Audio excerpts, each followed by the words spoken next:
आज एक बड़ी घटना हमारे परिवार में हो गई। शेर सिंह यादव जो आरटीओ थे, आरटीओ, वो मेरा भतीजा था। रात के 12 बजे उनका प्राणांत हो गया। उनकी डेड बॉडी लखनऊ जा रही है। सुबह पता लगा हमें, जो हमसे बहुत उम्र में थोड़े थे, लेकिन लोग दुनिया में नहीं रहे, तो हम तुमको भी इसी तरह नहीं रहना है। चलना है। ये रेस्टोरेंट है, इसलिए हमें ज्यादा संसार की तरफ मत बहकने की जरूरत है। आसक्ति मत दौड़ाओ। अभी आप लोग चंद्रवंश और सूर्यवंश की कथा सुन रहे थे। एक बड़े सुंदर राजा हुए हैं, बाहुक।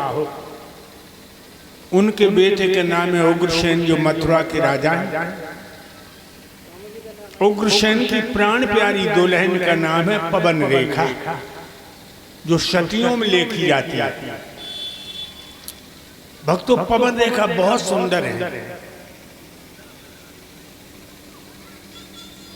लेकिन भाई एक कहावत तुमने सुनी है, अति गुणी सो निर्धनी, अति सुंदर सो बांझ। जो ज्यादा विद्वान लोग होते हैं वो धन को इकट्ठा नहीं करते। आया और धर्म में लगाया। और जो औरत ज्यादा सुंदर होती है, ज्यादा सुंदर होती है, भगवान की जाने क्या लीला, वो बांझ होती है।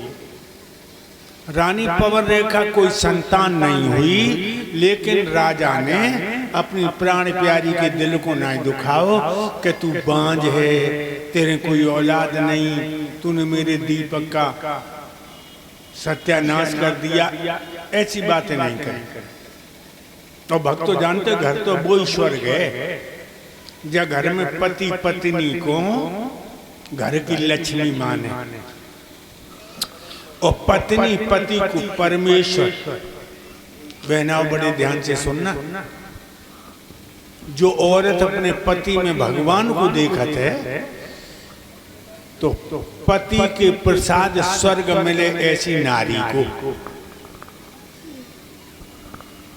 पति को जाने भगवान मान लिया, वो वैकुंठ में जाती है। और जो पति को खिलौना समझाते, वह कुतिया बन जाते मर की। भाई फिर मनुष्य को शरीर नहीं मिलता। इसीलिए पति में ही परमेश्वर को देखो। और भक्तों, तुम जो बैठे हो, कभी पत्नी पे गुस्सा मत करना। वैसे गलती तो उन पे हो जाती है, लेकिन कभी पत्नी पे हाथ नहीं उठे वो चाहिए। एक बात। और अगर औरत 2-4 औरतों में बैठी है, वो कोई गलती हो गई, तो उनके सामने कभी मत डांटना, क्यों बात गोली सी लगेगी। औरतें हमने देखी कई मर गई।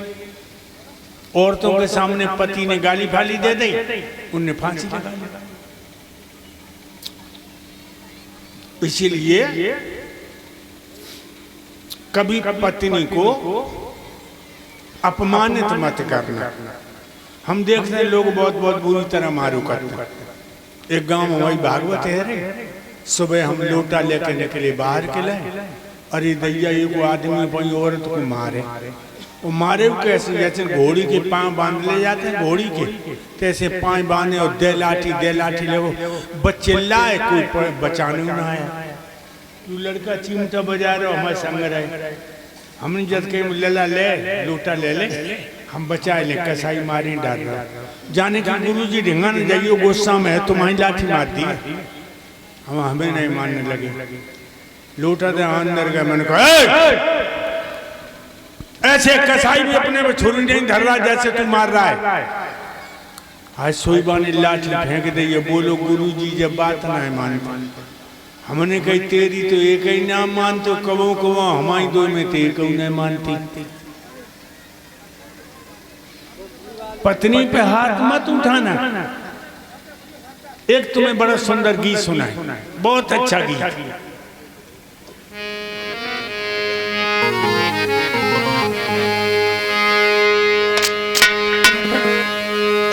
जिस घर अंदर नारी जाती का होता सम्मान रहे, वो घर में से समझो भाइयों देवों का ये स्थान रहे। वो घर में समझो भाइयों देवों का स्थान रहे। वो घर में समझो भाइयों देवों का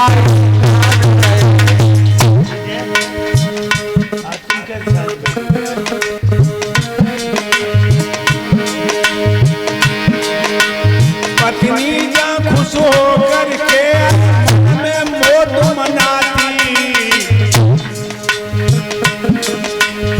बासुक संपत्ति और लक्ष्मी दौड़ी दौड़ी आती। बासुक संपत्ति और लक्ष्मी दौड़ी दौड़ी आती। बासुक संपत्ति और लक्ष्मी दौड़ी दौड़ी आती।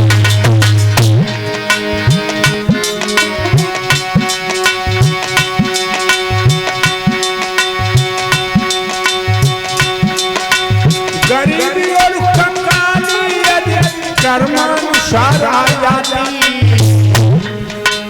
पति पत्नी के प्यार को लग कर कर करके पत्नी के प्यार को लग कर कर करके भग जाती। पत्नी के प्यार को लग कर कर करके भग जाती।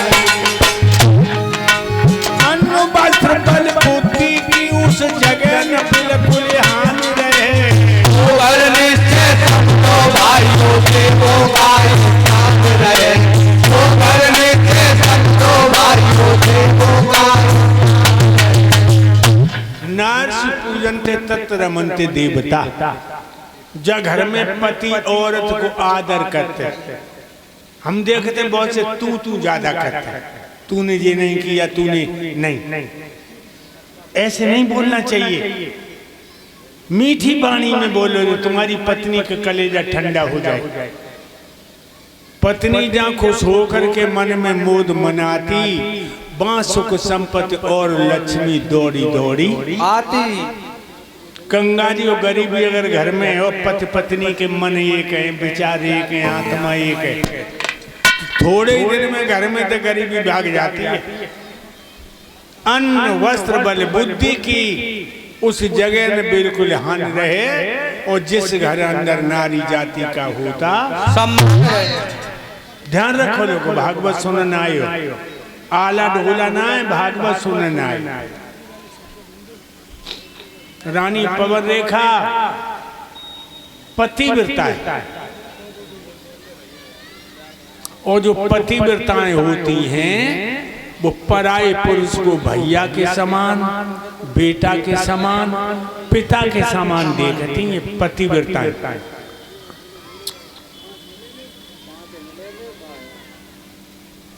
रानी पवन रेखा